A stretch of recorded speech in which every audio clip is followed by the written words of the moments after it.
dolió esa elección? ¿Mande? ¿Le dolió esa elección, la del 2006? Más que dolerme, me decepcionó mucho. La izquierda del PRD que me dijeron, nosotros te quitamos los votos en el órgano electoral. En fin, federal, esas casillas, que lo mismo hicieron a favor del PRD, fueron anuladas por el Tribunal Electoral Federal. ¿Boris Gleason le mandó a hackear su cuenta? Sí, claro, sí. Lo demostré, sí. Lo demostré. Amigos de Fuente Moderna, hoy en una emisión más de La Entrevista se encuentra en el estudio con nosotros José Antonio Aguilar Bodegas. Él ya fue alcalde de Tapachula, fue presidente municipal de la Perla del Soconusco, diputado local, diputado federal, senador, 2 veces candidato a la gobernatura de Chiapas y hoy se encuentra en el estudio. Don José Antonio, gracias por aceptar la entrevista. Al contrario, gracias a ti, es un honor para mí estar aquí con ustedes. ¿Cómo está José Antonio Aguilar Bodegas? Muy bien, muy bien. Más conocido como Josean. Josean. Es una composición de José Antonio, sí. A mi papá le decían así, y en la parte de la costa es muy común. ¿Usted es tapachulteco? Yo nací en México. Ok. Nací en México por una situación de salud de mi mamá, pero me llevaron a los 40 días a Tapachula y obviamente toda mi vida me desarrollé ahí, hasta que como toda la mayor parte de los chapanecos, sobre todo en aquellas épocas, pues tenías que salir del estado para trabajar. Aquí era muy difícil que encontraras empleo, a no ser que tu familia tuviera alguna actividad, digamos, predominante como era el sector agropecuario. Yo me fui a estudiar a México. En esos años únicamente estaba la Facultad de Derecho en San Cristóbal de las Casas. La UNACH se constituyó varios años después. Yo ya había incluso concluido mi carrera en México cuando se constituyó la UNACH. Y así que para mí, en cuanto terminé la prepa, salí de Tapachula. Y ya después, lógicamente, he vuelto. No fui, como tú lo dijiste, fui presidente municipal y he pasado también varias épocas de mi vida allá, trabajando y viviendo allá en Tapachula. ¿Cómo es el contraste del Tapachula en el cual usted gobernó al Tapachula actual? Bueno, Tapachula, como los municipios de Chiapas en general, hablando genéricamente, siempre son un reto. Chiapas es una entidad que tiene muchos recursos y vivimos generalmente creyendo que esta bondad, esta generosidad que tenemos por la naturaleza, con el clima, con el aire, con el recurso hidráulico, con la gran calidez de los chapanecos, pensamos que son potenciales no desarrollados, lo cual es cierto, pero también es porque hay cuestiones estructurales en el Estado en relación a México a nivel nacional y hoy del entorno global, que no son tan favorables. Y tenemos un grave problema desde siempre, endémico en Chiapas, el crecimiento demográfico. Somos la entidad federativa que ha tenido, por lo menos desde que yo tengo conocimiento y seguimiento de estos datos, el mayor índice de crecimiento demográfico, y eso pues es un problema muy serio, porque no te alcanzan los recursos para todo el servicio que tienes que proporcionar. El espacio también. El espacio, tal vez tenemos un estado bastante amplio en ese sentido, pero bueno, ya empezamos a tener ciudades con una alta sobrepoblación. Tuxtla Gutiérrez hoy es un clarísimo ejemplo de ello, ¿no? Chiapa de Corzo, Berriozábal, San Cristóbal de las Casas, Tapachula mismo, la invasión de cauces de ríos naturales, de zonas protegidas, son una cuestión muy común, un problema muy común en Chiapas. Y como tal, cuando yo asumí la presidencia de Tapachula, los retos eran muy fuertes. Había una gran inseguridad, evidentemente no comparada con lo que hoy es, lo que conocemos como inseguridad. Comenzaba a sonar el tema de... No teníamos todavía un tema ligado al crimen organizado.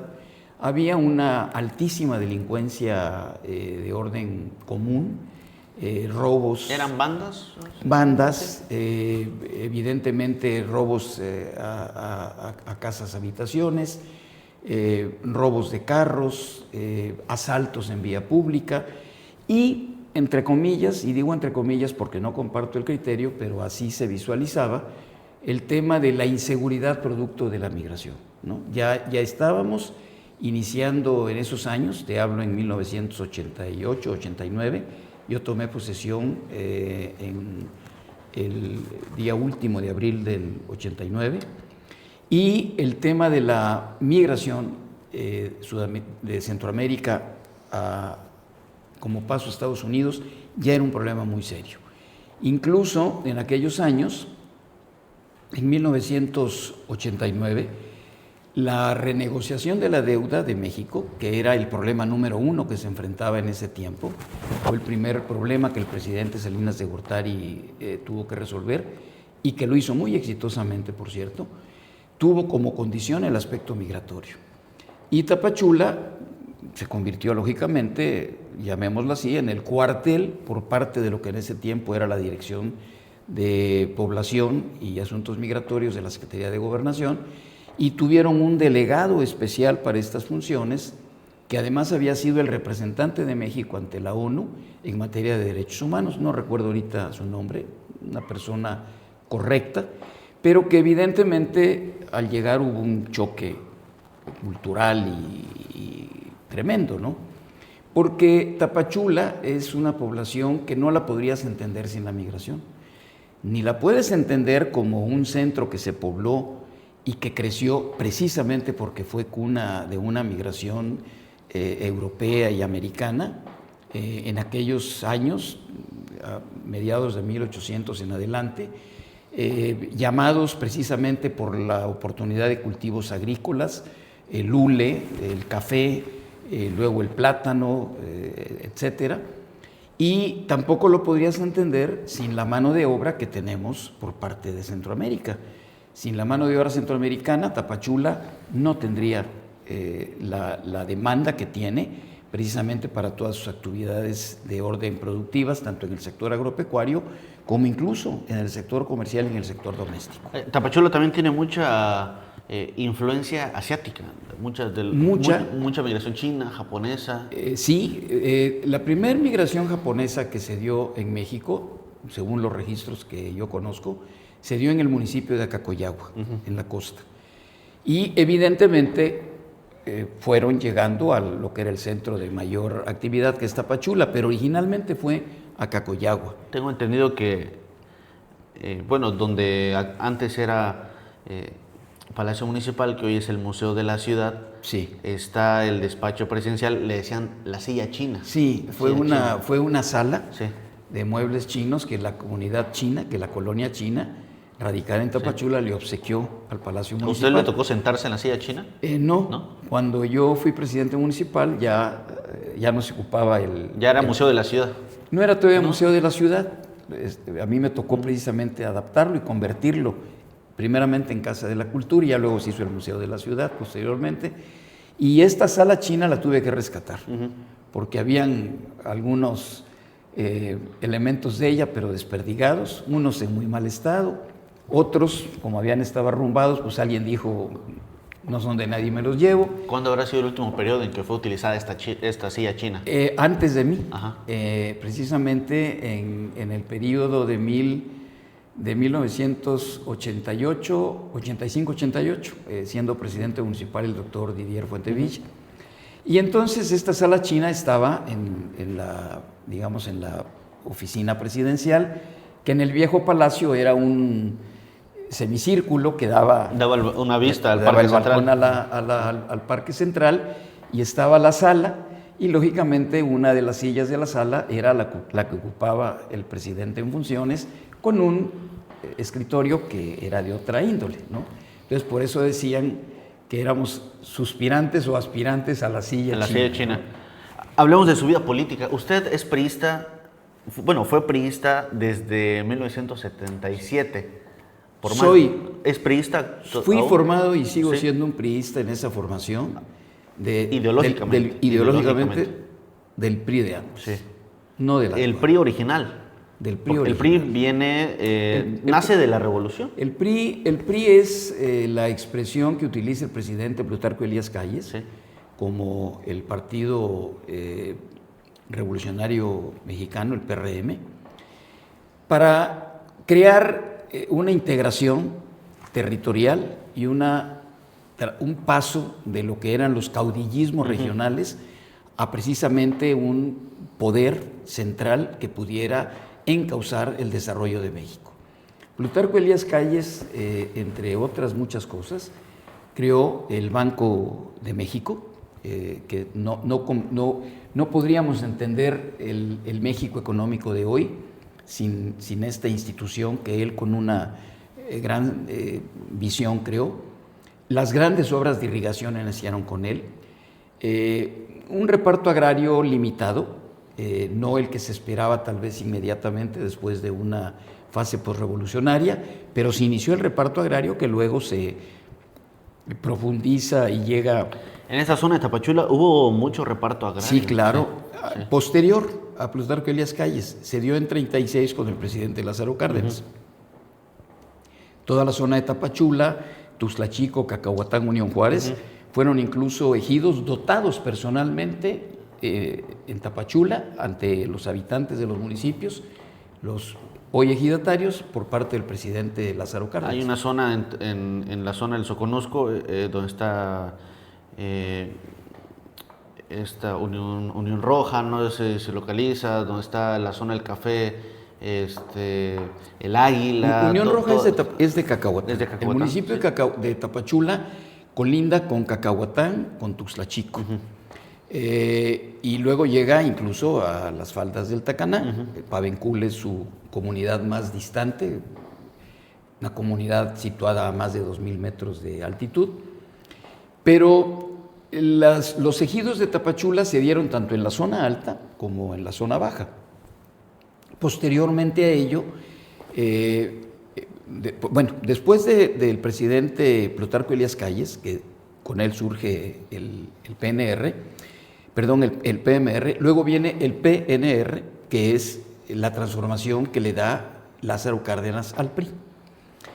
El PRI se llama PRI a partir del presidente Miguel Alemán, que le dio ya la conceptualización de Partido Revolucionario Institucional, en una franca alusión a una época postrevolucionaria de instituciones, ya no de caudillismos ni de mandos militares, porque hasta antes de Miguel Alemán, los presidentes posteriores a la revolución, todos habían sido militares.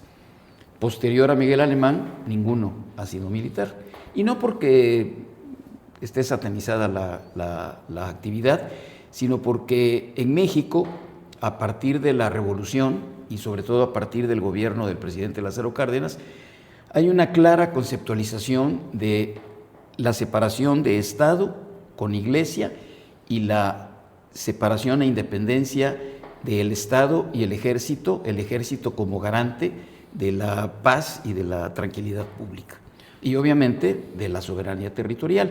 Entonces estos tres valores, grandes valores desde mi punto de vista, surgen precisamente entre el periodo del general Lázaro Cárdenas y el presidente Miguel Alemán, y que es cuando ya el PRI surge como tal, como hoy lo tenemos en su conceptualización de siglas, aunque evidentemente la declaración de principios del PRI, sus estatutos y su programa de acción han tenido una transformación muy amplia y diferente a lo que fue en esos tiempos. ¿Usted se considera del priista, del original? Yo renuncié, no del PRI como dicen el prismo de antes. No como dicen el prismo viejo, porque yo creo que el PRI fue un conductor de una ideología nacionalista y fue el formador de cuadros que requería precisamente el Estado mexicano y las entidades federativas de la República para crear la paz, el clima de concordia que en México existió para construir el México que hoy se tiene. Hoy es muy fácil criticarlo, pero la bonanza económica que se tuvo en el gobierno y luego con la alternancia en el poder del PAN, la que se tuvo cuando vuelve el PRI con Peña Nieto y la que tiene el gobierno hoy encabezado por Morena, primero con López Obrador y con la presidenta Sheinbaum, no lo puedes entender sin esas grandes transformaciones que el PRI hizo. a nivel de instituciones en materia de educación, en materia de salud, en materia social, en materia de economía. La economía no puede prosperar si no hay un Estado de Derecho con certidumbre y si no hay, evidentemente, un clima en el que el gobierno se convierta en un promotor para quien invierte su dinero y da todo su esfuerzo para crear la empresa. Tú no puedes tener una entidad económicamente sana pensando que solamente el gobierno es el que te va a dar los empleos. Durante un tiempo México transitó bajo esa figura, un gobierno nacional revolucionario enfocado en ser el primer empleador.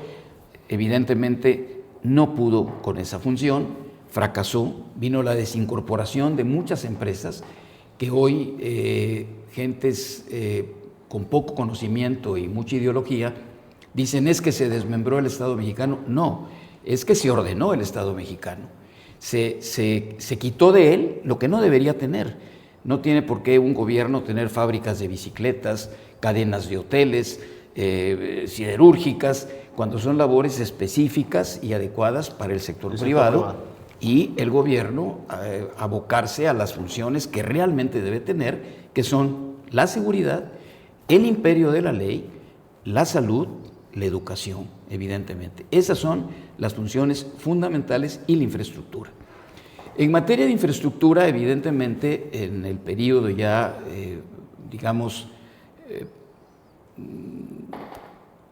contemporáneo, pero la última etapa del PRI como PRI realmente, ¿Cuál fue esa etapa? Salinas de Gortari, desde mi punto de vista. En materia de infraestructura, ante la crisis económica que venía enfrentando el país, producto de desequilibrios económicos que se dieron a nivel mundial a partir de los fines de los 70s, la gran revolución que hubo con los precios del petróleo, primero el auge de ellos, luego la caída de los precios del petróleo, y en esos años México dependía en un 80% su gasto público de los ingresos petroleros. Lógicamente todo se puso en crisis. La misma suficiencia y solidez económica del Estado para el pago de las nóminas de salud, de educación, de seguridad, etcétera, estuvieron en un grave riesgo. Y se empezó a imprimir dinero para pagar eso, dinero que no tenía sustento, y evidentemente vienen procesos inflacionarios, porque si tú tienes un dinero que no está respaldado con los niveles de producción y de bienes que hay en el mercado, ese exceso de dinero genera un exceso de demanda de lo poco que hay, y lo poco que hay sube de precio. Eso es lo que se conoce como inflación. Entonces, cuando vino esta inflación galopante, que evidentemente ustedes afortunadamente no la vivieron, pero no quiere decir que no se puedan volver a vivir, llegamos a tener inflaciones anuales del 150%. Entonces, Salinas de Gortari toma posesión con esa crisis que el presidente anterior, Miguel de la Madrid, había sorteado con un gran equilibrio. El presidente anterior a Miguel de la Madrid fue José López Portillo. Cuando López Portillo entrega la presidencia, las reservas internacionales en dólares de México eran menores a los 100 millones de dólares. Hoy tenemos casi 200 mil millones de dólares en reservas internacionales. Digo, para que veamos el gran contraste y la crisis que había. El inicio del presidente Miguel de la Madrid llegó a ser incluso caracterizado porque no habían pastas de dientes en México, porque no se podían importar los productos que requerías para hacer las pastas comunes que conocemos, la pasta con la que te lavas los dientes. A ese extremo llegamos. No habían refacciones para carros, no habían refacciones para aviones. Entonces Miguel de la Madrid inicia un proceso de ordenamiento de la economía, de evidentemente restablecer el compromiso de pagos con la banca internacional. Vienen los acuerdos que hubo con el sector privado para mantener un cierto valor adquisitivo en los salarios, pero que tampoco impactaran la inflación de nueva cuenta. Y cuando llega a Salinas, a él le toca ya hacer la reestructuración global de la deuda pública externa, y que fue lo que dio el piso para que México volviera a crecer y finalmente tuviera hoy el rendimiento económico que ha tenido. A mediados del gobierno de Salinas de Gortari se había dado la desincorporación de infinidad de empresas. Yo lo viví siendo diputado federal, que no tenían razón de estar en el gobierno mexicano, y lo que hicieron eso fue liberar al gobierno de una serie de compromisos económicos que no tenía para cumplir, salarios concretamente. Y entonces, después de esto, vino la etapa en la que empezó el gran crecimiento de infraestructura, que había estado muy rezagado, y esta infraestructura se le dio una modalidad de implicar, junto con el dinero público, dinero privado en lo que se han llamado obras con participación público-privada, o sea, APPs. Y evidentemente esto, a pesar de que todavía estamos con déficit de infraestructura, pero es lo que logró que a partir de Salinas los gobiernos sucesorios pudieran ir teniendo un crecimiento en infraestructura adecuado. Entonces, te menciono esto porque todo este México que hoy existe tiene como fundamento la organización que con el PRI se generó. Y no solo la organización, sino una ideología del servicio público, del compromiso, del servir, el no propiciar la corrupción. No quiere decir que no hubiera. Lamentablemente la corrupción es un factor que no es un factor que depende de la ideología del partido que gobierne, pero la corrupción siempre estuvo atacada y controlada bajo un concepto, yo lo viví como funcionario público, muy puntual, de que la obligación era servir y de que había una rendición de cuentas, por lo menos políticamente, ante la población.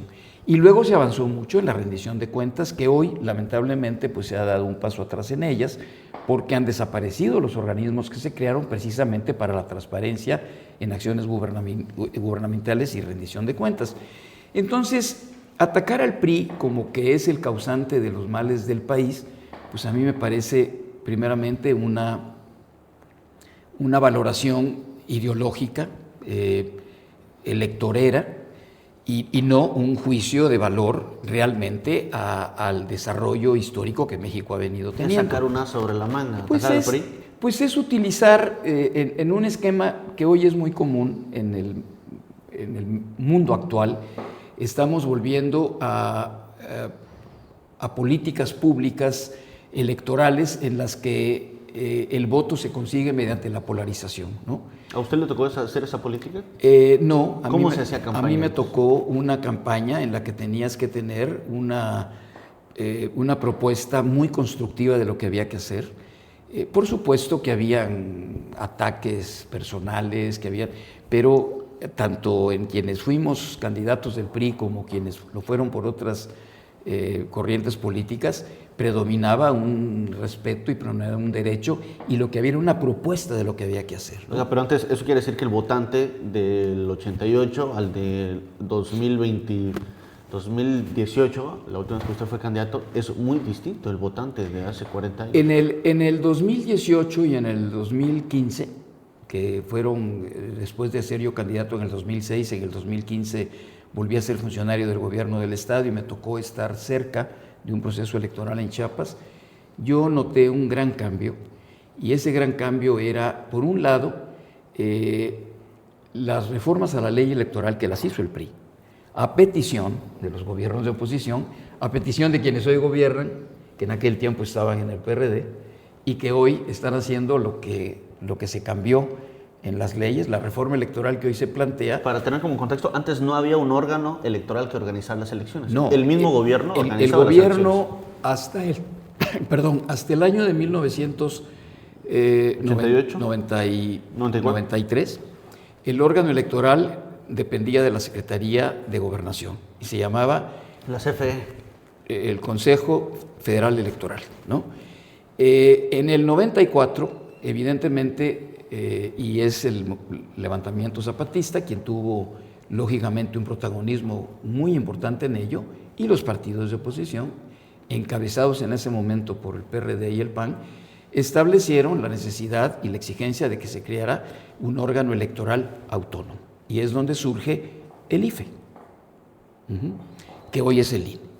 Entonces, a partir de este momento, vino también una reforma a la ley electoral en materia de financiamiento de los partidos políticos, con la buena intención de que hubiera una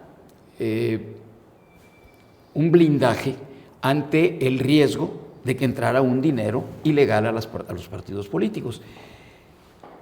Debo aclararte que en ese tiempo el dinero ilegal no era un dinero pensado que viniera de actividades ilícitas como el narcotráfico, pero era un dinero ilegal. Por ejemplo. Era un dinero primeramente ilegal porque estaba fuera de lo que la ley te permitía hacer, y segundo porque era un dinero que provenía de intereses para realizaciones de obras, servicios prestados al gobierno, favorecer un candidato para que llegando el candidato pues también hubiera una reposición de esas canonjías, ¿no? Desde mi punto de vista, a partir de que se da este cambio en los financiamientos de los partidos públicos, la política en México tiene una transformación en todos los partidos, incluidos el PRI. Tal vez con una mayor afectación negativa al PRI, porque el PRI era un partido más grande. Era hegemónico. Era hegemónico, y evidentemente lo que al PRI le tocó tampoco le alcanzaba para el mantenimiento de toda su superestructura que tenía, y entonces la política empieza a mercantilizarse. El activista empieza a ser una persona a sueldo, surgen los marketings políticos, que evidentemente llegan a ser... ¿Existía eso antes? Pues no. Antes pues tenías el auxilio de un publicista, de una persona perfeccionada en ámbitos académicos, en la administración pública, en encuestas de opinión, etcétera. Había, por supuesto, una conducción, había un sondeo de lo que tenías que hacer, de lo que tenías que decir, de cómo tú tenías que comportarte, pero no el hecho como hoy es de que pues una candidatura es prácticamente como un Siempre en Domingo, como aquel programa que hubo para el lanzamiento en México de todos los artistas, ¿no? que llegaban a Siempre en Domingo y que a partir de ahí tenían una fama efímera o duradera. Y entonces la política, creo yo, a partir del 2015, eso me tocó ver, tuvo un encarecimiento impresionante. ¿Se imaginó? Tanto que hoy el mismo gobierno lo reconoce como tal, pues ya hay un involucramiento de dineros sucios, indispensables, para poder mantener ese encarecimiento que la política ha tenido, lo cual es una situación muy crítica por la que estamos pasando y que evidentemente tiene que ponérsele un freno y un control, porque es gravísimo. Es gravísimo porque, en primer lugar, tú no puedes llegar a una presidencia municipal o a un gobierno del Estado con compromisos de esa naturaleza establecidos, de intereses que puedan afectar, todo tipo de intereses, ya no digamos los últimos que te mencioné, de crimen organizado, que afectan la responsabilidad y del bienestar que tú tienes que generar para la población. Entonces, no solo eso, sino que además ha venido un crecimiento en las estructuras del servicio público, se han vuelto de una burocracia agobiante. Y yo creo que si hoy comparas tú la estructura de gobierno que tiene un municipio, digamos, de los más grandes en Chiapas, ¿no? Tuxtla Gutiérrez, Tapachula, San Cristóbal, Comitán, y hacemos una comparación exacta, precisa, de lo que fueron los gobiernos estatales de 1900, la elección de 1988 para atrás, es decir, el último gobierno de 88 a 94, de 94 a 2000, hablando de hace 25 años, no he hecho numéricamente el ejercicio, pero lo he hecho mentalmente, y te puedo decir que hoy los municipios tienen más estructura burocrática que lo que tenía un gobierno del Estado, quitando la rama educativa, quitando la rama de educación, que por cierto la rama de educación se ha mantenido casi sin crecimiento en comparación a los otros rubros de servicio público que han venido creciendo. Entonces, se ha encarecido de tal manera la política, se ha encarecido de tal manera la administración pública, producto de esta dicotomía entre los dos, que termina siendo muy lesivo para la sociedad como tal. Gastas más en sueldos que en obras, gastas más en sueldos que precisamente en el otorgamiento de servicios primarios de salud, de educación, de normatividad que te deben hacer los municipios, pero todos los municipios tienen secretarías, subsecretarías, direcciones, equipos de transporte, en fin, si yo te comparo la estructura municipal que yo tuve en Tapachula con estructuras posteriores que han habido y comparas el rendimiento de obra que hubo, y no lo digo porque el mérito haya sido mío, sino es porque era un sistema que estaba enfocado a eso, evidentemente no encuentras comparación. Es decir, hoy día hay exceso de burocracia. Hay un exceso de burocracia, ¿no? Y en la política, pues evidentemente es donde se ha surgido este tipo de desviaciones, producto también, pues lógicamente, este encarecimiento mismo que la política electoral ha venido teniendo. En esto radica, ante tu pregunta, no quisiera yo tampoco centrar en esto porque pareciera que quiero hacer una descalificación de los partidos y de los gobiernos actuales, y esa no es mi intención de ninguna manera, pero sí creo que en el PRI de antes y este PRI de hoy, como fue tu pregunta, hay una diferencia abismal que también atañe a todos los partidos políticos. Se imagina, ya terminando el tema de su etapa priista, ¿se imaginó usted de que, usted me comenta hace un momento de que el priismo de Salinas de Gortari era la última etapa del glorioso PRI? La última etapa realmente vino, de ese PRI vino con Zedillo. Y luego vino un nuevo PRI con Peña Nieto y creo yo que fue el que acabó con el PRI. ¿Usted cree que usted se llegó a imaginar de que estaba en las últimas etapas del PRI? Siendo usted presidente municipal. Usted hizo campaña, me imagino, ¿no? Con Salinas. A mí me tocó en mi campaña a la presidencia municipal de Tapachula, me tocó ya una etapa de una competencia enorme, impensable. Es decir, ya había un agotamiento del PRI como un partido hegemónico y evidentemente ya habían fuerzas de oposición, no generalizadas, éramos tal vez en ese momento pocos municipios, lo que podía suceder en Tuxtla o en Tapachula o en San Cristóbal, no era lo que sucedía en Amatán o en Amatenango de la Frontera o en Pichucal, Iztacomitán, etcétera, ¿no? Pero a mí me tocó ya un estado de competencia y puedo platicarte, es un tema que público no ha sido, pero conocido por muchas gentes con las que yo he compartido mi vida y con gentes además en ese tiempo del gobernador. Yo era delegado de Agricultura y Recursos Hidráulicos cuando vino la campaña al gobierno del estado de don Patrocinio González Garrido. Yo a él lo había visto 2, 3 veces anteriormente a ello. Él era senador de la República, yo era delegado de Agricultura, él había venido al estado en recorridos, en actividades de su encargo y ahí lo había yo conocido, no más de 2 o 3 veces. ¿Al gobernador? Bueno, al que era senador y vos que era senador y que luego fue gobernador. Evidentemente yo desde que lo tuve el gusto y el honor de conocerlo, pues me pareció lo que él era, un hombre profundamente inteligente, conocedor de Chiapas y con una vocación y interés o compromiso absoluto de gobernar Chiapas, ¿no? Y él tenía un concepto bastante negativo de la siembra de maíz en Chiapas, que ha sido siempre el cultivo de mayor extensión en Chiapas, bueno, de los cultivos, no del uso de la tierra.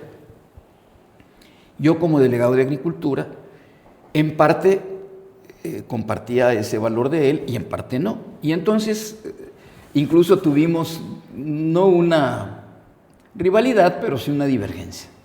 Entonces cuando él viene a ejecutar su campaña, en ese tiempo era común que las dependencias federales ayudabas con información, con sugerencias. Sigue pasando. Sigue pasando, ¿no? Pero es decir, tenías mucho contacto con, hasta le decían el candidato oficial. Sí. Así se denominaba el candidato oficial. Entonces yo ahí... El candidato oficial se llama al candidato que tiene, digamos, el respaldo del presidente. El respaldo del gobierno en funciones, ok. ¿no? Entonces, don Patrocinio, yo ahí lo conozco, hacemos una relación muy cordial y muy estrecha, porque lógicamente la mitad de lo que él tenía que ver y atender en Chiapas estaba vinculado al sector agropecuario. Y me tocó a mí estar en una etapa en la Secretaría de Agricultura y Recursos Hidráulicos que fue de las últimas etapas que hubieron en la que la función del gobierno federal hacia el sector agropecuario era realmente de una presencia sumamente importante, ¿no? En todas las ramas. Tal vez en Chiapas, en esos años, la más discutida era la forestal, porque tú tenías que dar el permiso de aprovechamiento forestal y había la visión de que se estaba devastando a Chiapas en sus bosques y selvas. Pero la agricultura, la ganadería, el uso del agua, etcétera, la organización de los productores, tenía una presencia en Chiapas en la que no podías tú entender la actividad agropecuaria si no estaba presente la Secretaría de Agricultura y Recursos Hidráulicos. Entonces mi relación con él fue muy intensa en ese tema y estábamos en una ocasión ya en la parte final de su campaña en la zona norte del estado, precisamente en el municipio de Catazajá, de donde él era originario, y entonces me pidió que subiera yo al camión en el que él se trasladaba. De ahí nos fuimos a Villahermosa y me dijo, oye, quiero platicar contigo. Yo tenía pensado, las elecciones de los municipios eran desfasadas de las del gobierno del estado. En ese tiempo la elección al gobierno del estado era el gobernador y el congreso local, y 3-4 meses después, 5 meses, las elecciones a los presidentes municipales. Entonces, yo tenía planes en Tapachula para que yo quería apoyar a un candidato en particular, pero esta persona no va a poder ser. Entonces, ¿quién era? Don Guillermo Calderón, Okay. Un empresario muy conocido, muy querido y un gran prestigio en Tapachula, estaba enfermo. Entonces me dijo, su salud no es buena, él no va a poder ser. Y entonces yo creo que no te pido que lo hagas, pero analízalo. Me gustaría que participaras. ¿Todavía usted no tenía planes de contender? No, yo era delegado de Agricultura, sí. Incluso en una de sus recorridos en la costa, en el municipio de Escuintla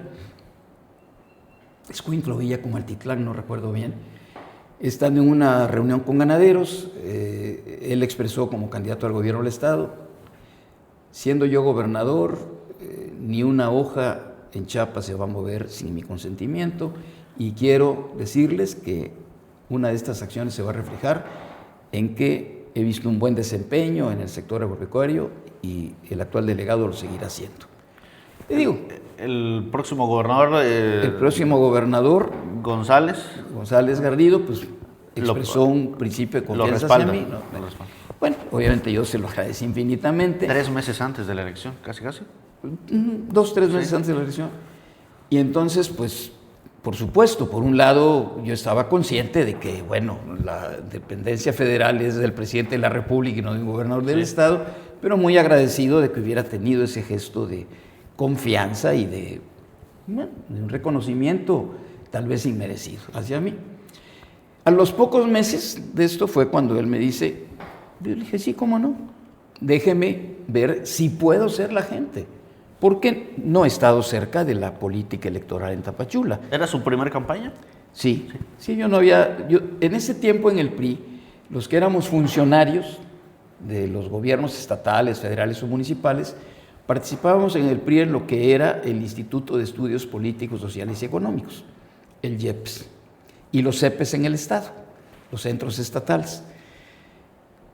Y la política electoral pues se hacía en las áreas de elecciones, organización, etcétera, ¿no?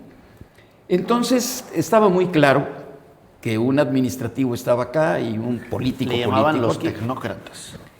Los tecnócratas éramos los del IEPS, ¿no?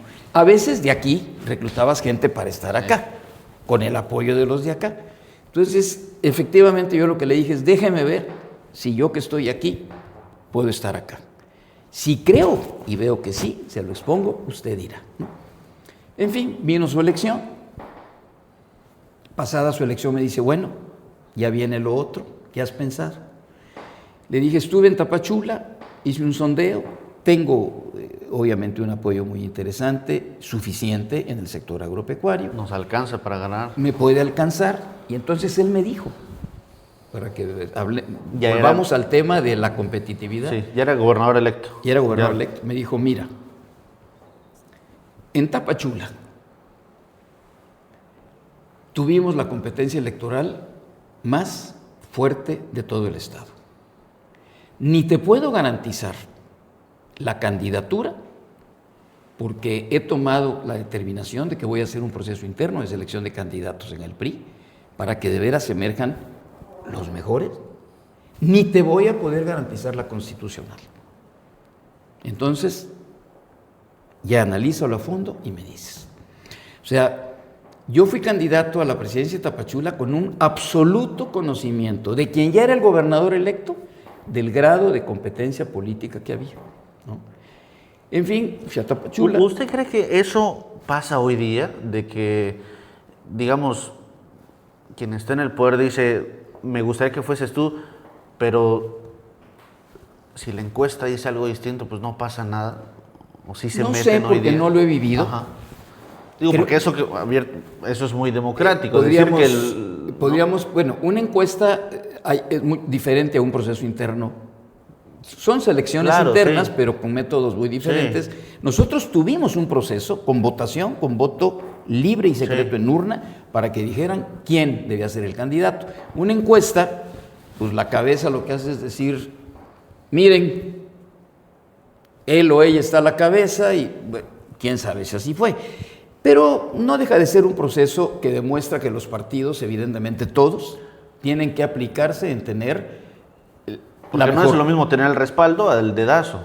Sí, exacto. Y yo sí te quiero decir que antes de que yo viviera esa experiencia, por supuesto que lo que había era un dedazo muy negativo, porque incluso era muy común, te lo digo porque a mí me lo dijeron, claro, en mi campaña y me lo decían cuando yo era funcionario. ¿Qué te decía la gente? Es que yo llego a la presidencia y me dicen, no, si no estoy aquí por ti, yo estoy aquí por... O sea, era muy común que, sí, tenías los retratos, ¿no? Sí. Y obviamente eso es una transformación total de tu visión y de tu misión que tienes para servirle a la gente. O sea, yo fui presidente municipal porque después de que se había ya calificado la primera elección y la anularon indebidamente, fui a otra campaña, porque el gobernador ahí sí me dijo, ya gobernador en funciones, me dijo, le dije al PRI que si tú no eres el candidato, yo me quedo con un consejo en Tapachula. Una reacción pública respecto al consejo que habían creado, y eso hizo que convocaran la segunda elección. Fui candidato, con el mismo candidato que también había sido. Fue una campaña durísima y volvimos a ganar y quedó demostrado plenamente. ¿Con cuánto margen ganó? Yo recuerdo, yo tuve casi 12,000 votos. ¿De diferencia? No, okay, contra 9,000. Okay. 3,000 votos de diferencia, ¿no? Después fui candidato a diputado federal, inmediatamente, a los 2 años y fracción. Yo tuve una votación ya muy alta, 46,000 votos, que vaya, los votos para la diputación habían sido siempre 15,000, 20,000. La presidencia municipal, que fue Norberto de Gives, candidato y presidente municipal, ha de haber llegado a tener 20,000, donde yo había tenido 12,000, más o menos, esas cifras las recuerdo. Es decir, había ya una participación, te digo, había un despertar social. De un despertar social, ¿no? A mí me decían que antes de que yo fuera candidato, pues las votaciones en realidad eran mínimas, eran 2,000 votos y que luego le ponías un cero y decías eran 20,000, ¿no? Entonces sí ha habido, y es determinante la forma en que tú llegues a ese puesto de candidatura y al cargo de elección, es determinante, porque cuando tú realmente te debes a la gente, te debes a la gente. No puedes eludirla en la banqueta, no puedes encerrarte en tu oficina, no puedes hacer una camarilla para ver a quién beneficias o quién te beneficia a ti. Primero, tú tienes que atender eso. Oiga, nos mudemos a su primera campaña en la gobernatura. En 2006 pasa una de las elecciones más polémicas, incluso más cerradas en la historia de Chiapas. Sí. Está por un lado Juan Sabines Guerrero, Sí. que gana con 553.240 votos contra 546.288 La diferencia votos. habían sido menos de 3.500 votos. 3.500, y fueron ok. 3 casillas del municipio, hoy municipio, en ese tiempo era un centro de votación, era una comunidad de San Juan Chamula, que hoy es municipio libre. A las 10 de la mañana ya habían cerrado las casillas, no habían dejado entrar a los funcionarios electorales, etcétera. En la elección, ¿A qué hora se supone que abren las casillas? pues a las 8 de la mañana. Y se abre y se cierra A 2 las horas 10 después. las habían cerrado. Sí. ¿No? Y además casillas con todos los votos para ellos, zapato para nosotros. Y no solo eso, en el gobierno federal. ¿Usted fue candidato del PRI en 2006? Sí. En el gobierno federal, esas casillas, que lo mismo hicieron a favor del PRD, fueron anuladas por el Tribunal Electoral Federal.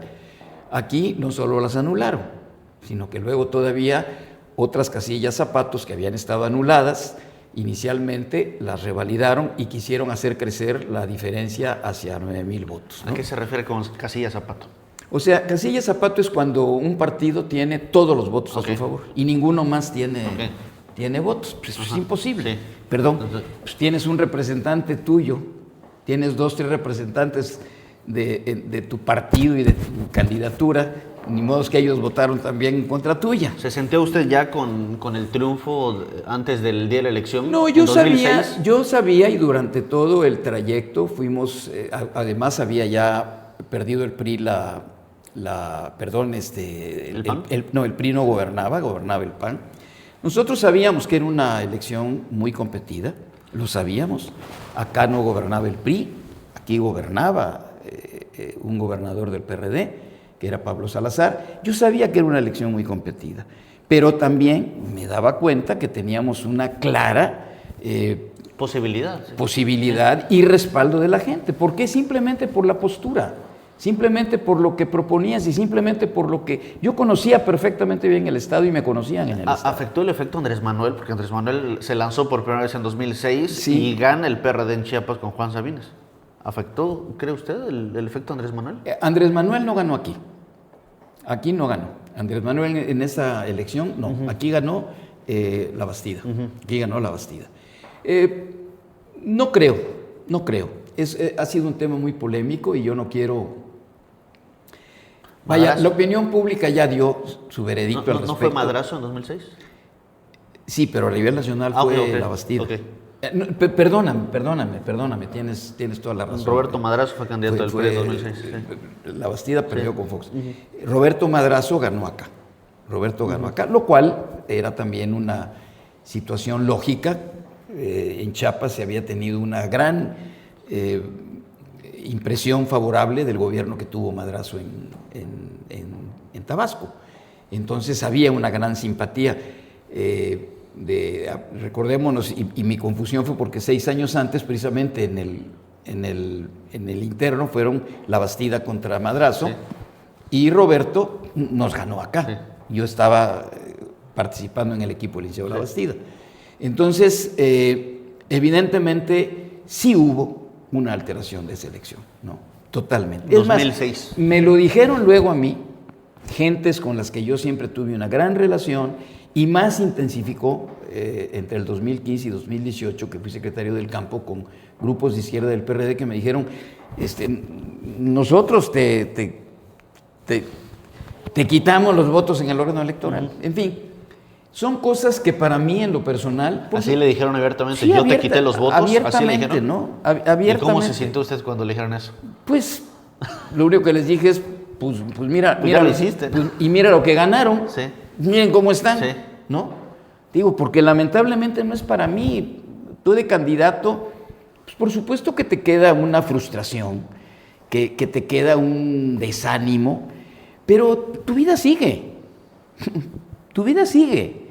A quien lamentas, a quien afectas, es a una entidad que pudiste haberla conducido. No vayamos tan lejos, o sea, ¿qué fue ese gobierno para Chiapas? Pues todo el mundo lo tiene calificado, no yo, ¿eh? Yo no. El gobierno de Juan Sabines. Lo tiene calificado la gente y lo tiene calificado la historia. Cuando fue un parteaguas, porque es cuando iniciaba en México, precisamente, la alternancia en el poder y cuando los estados volvieron a rescatar, a través de la CONAGO, una autonomía que es algo que fue factor fundamental para que el PRI perdiera el poder, porque el poder central del PRI empezó a agobiar a los gobiernos estatales. Y entonces los gobernadores empezaron a tener muy poca capacidad de respuesta a las demandas que la población realmente les establecía.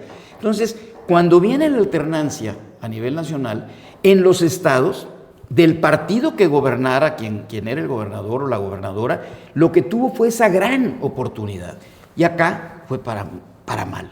Se esfumaron los ingresos petroleros, que fueron de una cuantía extraordinaria, se endeudaron, en este caso el Estado, en fin. Entonces, yo en lo personal, pues digo, mi vida ha sido, yo he continuado viviendo, he continuado tratando de servir en todo lo que yo pueda hacer. ¿Le dolió esa elección? ¿Mande? ¿Le dolió esa elección, la del 2006? Más que dolerme, me decepcionó mucho, ¿no? Más que dolerme, lo que me causó fue una profunda decepción, el que todo quedara, y sobre todo ver algo que es lógicamente y lamentablemente muy común en un medio políticamente tan subdesarrollado como en ciertos momentos lo hemos tenido en Chiapas. El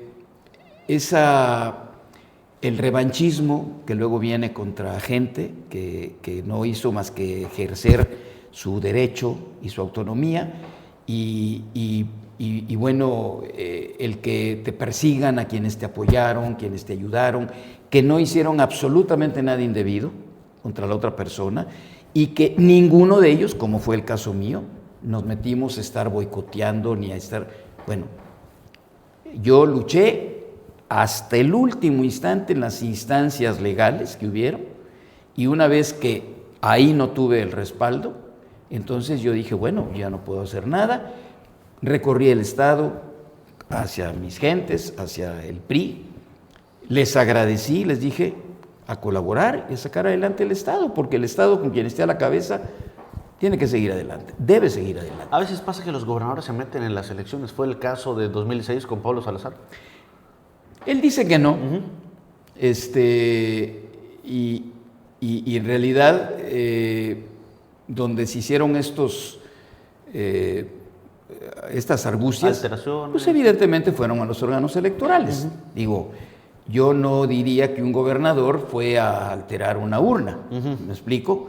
Pero sistemáticamente. Pero pues de alguna manera quienes conformaban los órganos electorales, que siempre han estado por lo menos dependiendo políticamente de quien gobierna, si eran del PRI o si eran del PRD o si eran del Verde o si, etcétera, pues evidentemente lo hicieron, ¿no? Eso es indiscutible, ¿no? Hablemos más para acá en la época más reciente. 2018 fue una elección, vaya, la del cambio.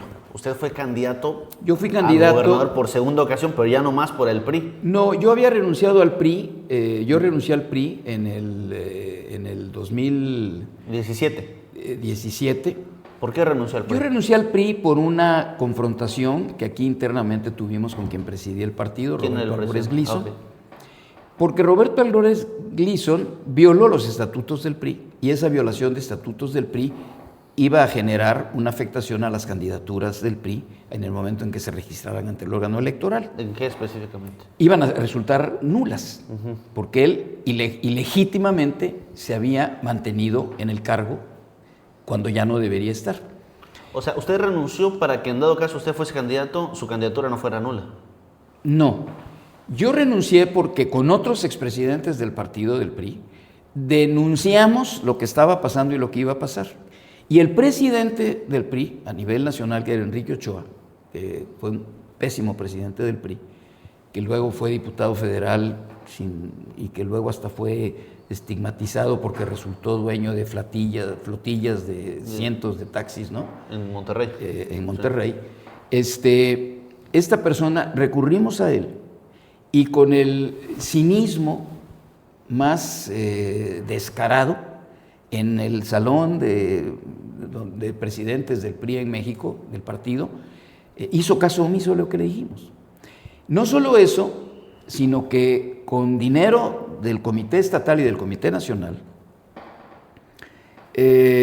Roberto Albores Gliso hackea mi página en el internet y lo demuestro.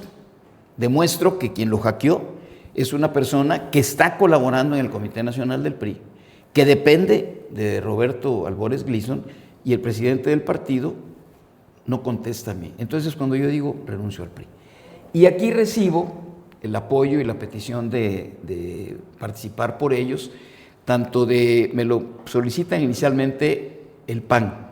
El PAN le sugiere ser candidato. El PAN me pide, el PAN me dice, te ofrecemos la candidatura y queremos luchar por una alianza. Fue cuando se hizo Va por México. Sí.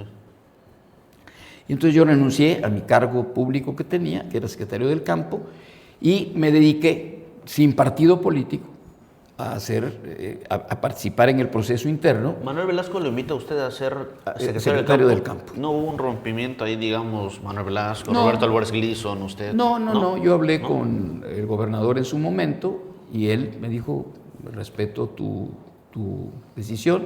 Incluso yo había renunciado antes, él me pidió que continuara, tuvimos aquel sismo del 2017. 2017, yo le dije que sí, que evidentemente me necesitaba en estas labores, yo lo hacía. Y cuando pasó esta emergencia, me dijo, bueno, adelante. No solo eso, él todavía me pidió que yo, y yo lo accedí, habiéndolo platicado con el PRD, él me pidió, iba a venir el candidato del PRI, José Antonio Meade, a iniciar campaña. Inició campaña aquí en el municipio de Chamula a las 12 de la noche. ¿No? Fue una patética figura que quisieron criar. Y entonces él me dijo, oye... ¿Fue un mal candidato? Yo fui... No era el candidato adecuado. Sí. ¿Quién debió haber sido? Desde mi punto de vista, Osorio Chong. Okay. No era un buen candidato Meade. No porque fuera una mala persona. José Antonio Meade es una persona honorable, distinguida, honesta y capaz. Pero no era el candidato del PRI. Digo, en el PRI no sabían quién era José Antonio Meade. Entonces, y digo, seguramente si él escuchar esto se va a sentir ofendido, no lo quiero ofender, estoy siendo descriptivo y realista, ¿no? Soy el primero en reconocerle su gran calidad humana, porque además lo conozco a él. Con su papá tuve además una gran relación, porque siendo yo senador de la República, el papá de José Antonio Meade, Dionisio Meade, una gran persona, era el director de vinculación en la Secretaría de Gobernación. Entonces, yo no tengo más que respeto y reconocimiento a ellos. ¿A usted le tocó hacer campaña con Ricardo Anaya? A mí me tocó hacer campaña con Ricardo Anaya. Ricardo Anaya vino 2 veces aquí a Chiapas y tuve el gusto de acompañarlo, de conocerlo. Una persona joven, muy inteligente. Creo que cometió un error que, bueno, seguramente él sabe por qué lo hizo. ¿Cuál error? Yo creo que cuando él dice que va a meter a la cárcel a Enrique Peña Nieto, dinamitó la posibilidad de su candidatura. Y Peña Nieto, lo cual es un hecho conocido y descubierto, lo que hizo fue pedirle a la Procuraduría, que no era un órgano autónomo todavía, sino que dependía de la Presidencia de la República, en hacerle un juicio, una averiguación, que fue fatal para la campaña y la aspiración política de Ricardo Anaya, ¿no? Que incluso se resolvió varios años después, estando fuera del país incluso Anaya. Entonces creo que este tipo de expresiones no son las adecuadas. Digo, al nivel que sea, te hablo de una campaña a una presidencia municipal, a un gobierno del Estado. La política no es para que seas procurador de justicia, ¿no? La política es para que encuentres las mejores condiciones y que en armonía todos caminemos para adelante. Si alguien cometió un error, hizo un delito, que sea el pueblo quien lo denuncie y el pueblo y los órganos quienes lo causen. Pero la tragedia más grande que hay en la vida nacional y en la vida estatal es politizar la justicia y judicializar la política. Oiga, entonces usted salió del PRI porque le hackean su cuenta. Esa fue, me hay un hackean mi rompimiento. cuenta. ¿Roberto Albores Gleason le mandó a hackear su cuenta? Sí, claro, Sí. lo demostré. Sí. Lo demostré. Hoy es diputado federal. Era un empleado de él. Entonces, bueno, ¿dónde está el valor moral de una persona que hace esto y el valor moral de un partido que permite que a un miembro de su partido le hagan esto? Hoy está en el PT. Hoy él está en el PT, ¿no? Entonces, esa fue la razón por la que yo renuncié al PRI. Pasa el tiempo y en el 21, yo, desde que él era muy joven y yo era senador de la República, yo conocí a Alejandro Moreno. Y tuve una muy buena relación con Alejandro Moreno, porque además Alejandro tiene raíces chapanecas. El papá de Alejandro Moreno, que ya falleció, fue un chapaneco, a quien yo tuve el gusto de conocer y de tratar y de estimar. Me tocó ver su desarrollo. Él era del Frente Juvenil Revolucionario en Campeche, muy amigo de sus congéneres de sector aquí en Chiapas. Modestamente, en lo que a mí correspondía y en lo que me pidieron, coadyuvé cuando él hizo su campaña a nivel nacional para llegar al Frente Juvenil, o sea que lo conocía. Y él me pidió acá si podíamos colaborar para integrar la alianza en el 21, precisamente con... PAN, PRI, PRD. PAN no,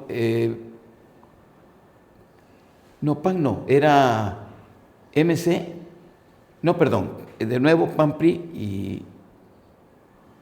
En 2021. Sí, PAN, PRI y PRD, va PAN, por PRI y México. PRD, perdón, estoy... ¿cómo le llaman últimamente? ¿El PRIAN? No, el Sundowning, ¿no?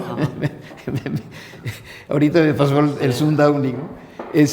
No, entonces colaboré, lo logramos, accedieron a participar y yo... ¿Usted se imaginó alguna vez que el PRI hiciera una alianza con el PAN?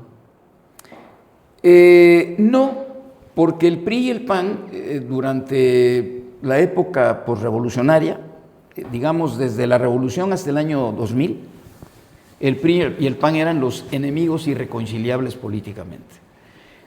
Tú hacías campaña por el PRI contra las políticas propuestas por el PAN y el PAN hacía campaña contra las políticas propuestas por el PRI.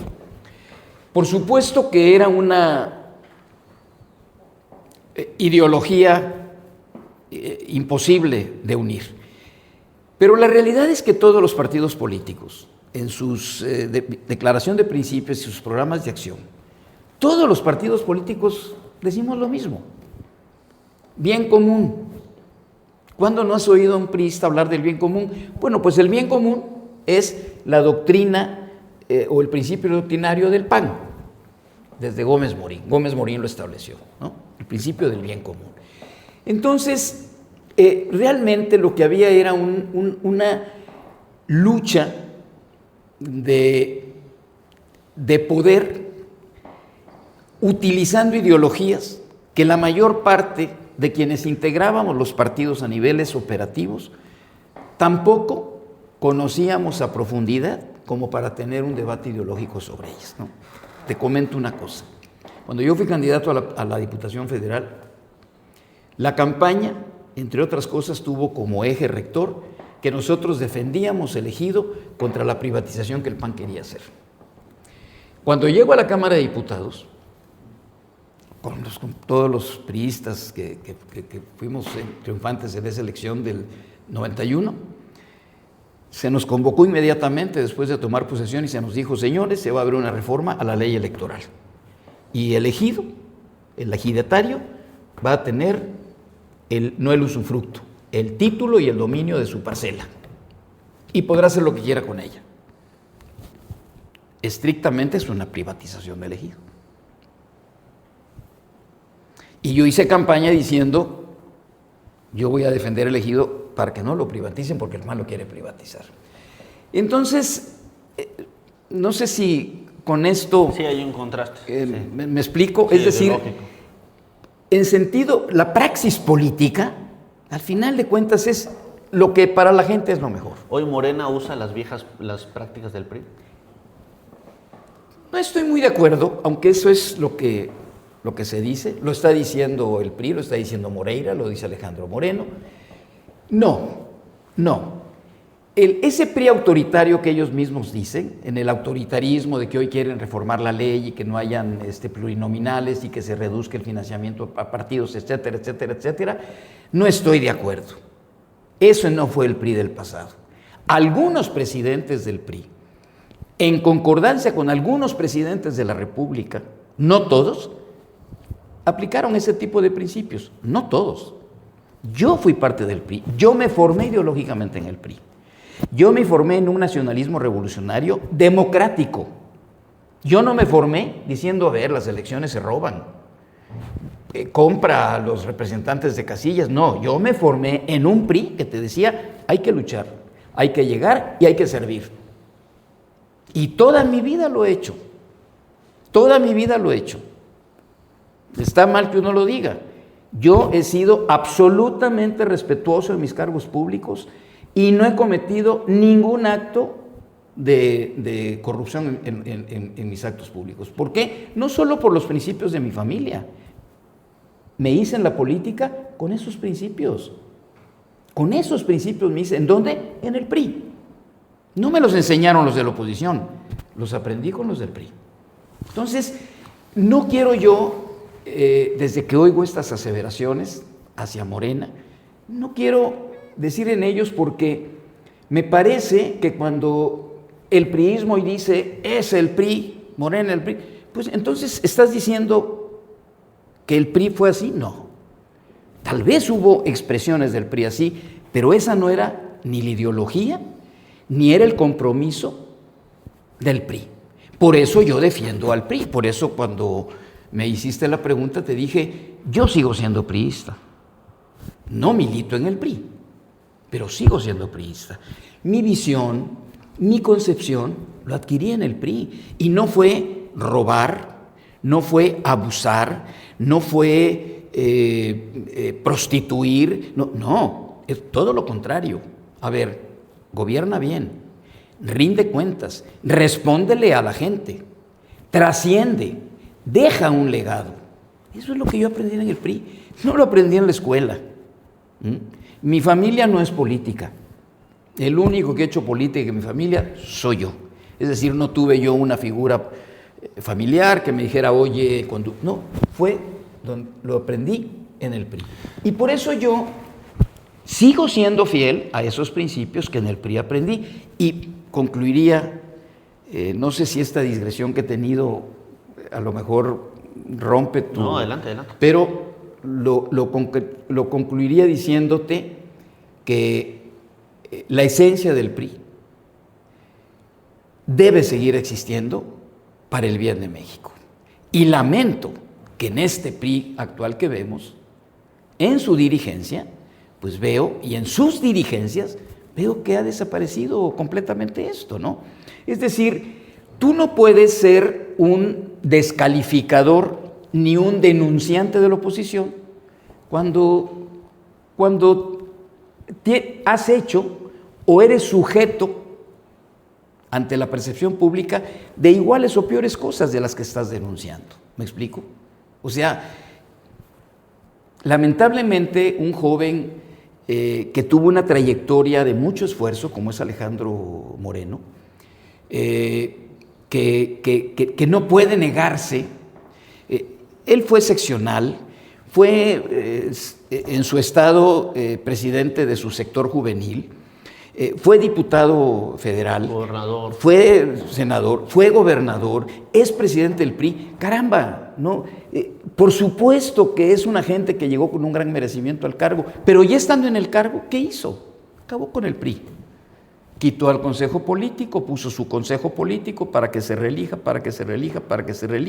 acompañado de 4 o 5 gentes que le dicen, claro, porque tarde o temprano tiras y voy a quedar yo haciendo lo mismo con otros que no van a ser los tuyos, y han destruido a un partido que fue el partido en el que se estructuró y se cimentó el México moderno. El México porrevolucionario, el México de los grandes avances, de la seguridad social, de la educación, el México del crecimiento económico del 7% y 10% sostenido por 30 años, lo hizo el PRI. Lo hizo el PRI, creando gobiernos de gente preparada, no de amiguismos y de compadrazgos, y luchando por crear una clase media en la que se sustentara el crecimiento de este país, y no en la reducción ni en el aislamiento de la sociedad. Y ese partido que creó eso, que obviamente iba a tener conflictos porque el poder desgasta, porque tienen que haber procesos de transformación, porque tiene que haber una renovación y porque tiene que haber una alternancia, y qué bueno que la hubo, pero cuando el PRI regresa al poder, ¿por qué lo perdió? Por una bola de jovencitos ambiciosos, frívolos y corruptos. Toda esa generación está en la cárcel huyendo, o como el presidente Peña, que tiene que estar escondido en España. Hablemos... Qué vergonzoso, ¿no? Hablemos para finalizar temas cortos, le lanzo palabras, preguntas y me responde lo que se le venga a la mente, temas personales. ¿Usted es cristiano? ¿Cree en Dios? Sí, yo soy católico apostólico romano y creo en Dios y además respeto todas las doctrinas. Creo que Dios nos une a todos, no nos divide. ¿Letras o números? ¿Cómo? ¿Letras o números? ¿Qué prefiere, letras o números? Letras. Con los números nunca me he llevado muy bien. Ok. El título de un buen libro. El amor en los tiempos del cólera, de novela. Okay. ¿Reír o llorar? Reír. ¿Su deporte favorito? Casi todos. Por supuesto, en una época fue el fútbol, la pesca, el esquí acuático. No lo jugué, pero me encanta el básquetbol. En fin, para mí el deporte es esencia de la vida. ¿Su palabra favorita? Servir. ¿Cómo describe... Ayudar. Ayudar. ¿Cómo define a José Antonio con una palabra?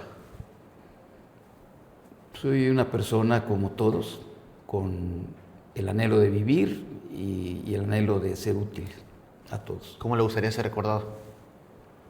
Como una buena persona. Una persona que siempre quise querer a la gente y para mí el respeto y el cariño son elementales. Bueno, don José Antonio, muchas gracias por esta entrevista. Al contrario. Muy interesante. Muchísimas gracias. Hay cosas que la gente quizá no entiende, que la gente quizá no logra imaginarse lo que pasa tras bambalinas de una campaña, de las decisiones que toman en el Estado, en el país, pero es interesante conocerlas también de primera mano. No, te lo agradezco porque, bueno, te comenté algo que muy íntimo, esa plática, claro. Y cómo surgió mi vida en la política electoral, sí. lo de un patrocinio, porque además fue una plática que inició de dos personas, no había nadie en el camión cuando él me lo dijo, ni hubo nadie en su oficina cuando ya gobernador electo. Me dijo, bueno, pues, y yo dejé todo atrás. El cargo de delegado de la Secretaría era un cargo privilegiado por lo que significaba, por lo que podía servir, por lo que aprendías, por las relaciones que te daba, por el conocimiento del Estado. En fin, era un cargo, disfrutabas cada minuto de estar en él. Y lo dejé y renuncié pues, a ir a una guerra, a una lucha de la que evidentemente mi vida tomó un giro. Le cambió la vida. Me cambió la vida y que tuve también la gran satisfacción de servir. Fue muy difícil esa etapa económicamente en Tapachula, el inicio, las condiciones que habían en Tapachula, que por cierto, ya no te lo acabé de decir hace un momento, eran muy difíciles en seguridad, pero no se comparan, lógicamente, claro, a las que hoy hay, ¿no? Y de la que yo tengo un gran recuerdo, y creo que servimos muchísimo. Tuve también la suerte, Salinas de Gortari creó el programa de de solidaridad, que fue un programa que a quienes trabajamos con la gente cambió el rostro de todas las comunidades, de las colonias, de los pueblos y de los ejidos. Y yo tuve la gran suerte también de ser parte de ello. Gracias por esa entrevista, don José Antonio. Al contrario. Amigos de Fuente Moderna, síganos sintonizando para más contenido, para más charlas y sobre todo para informarse oportunamente.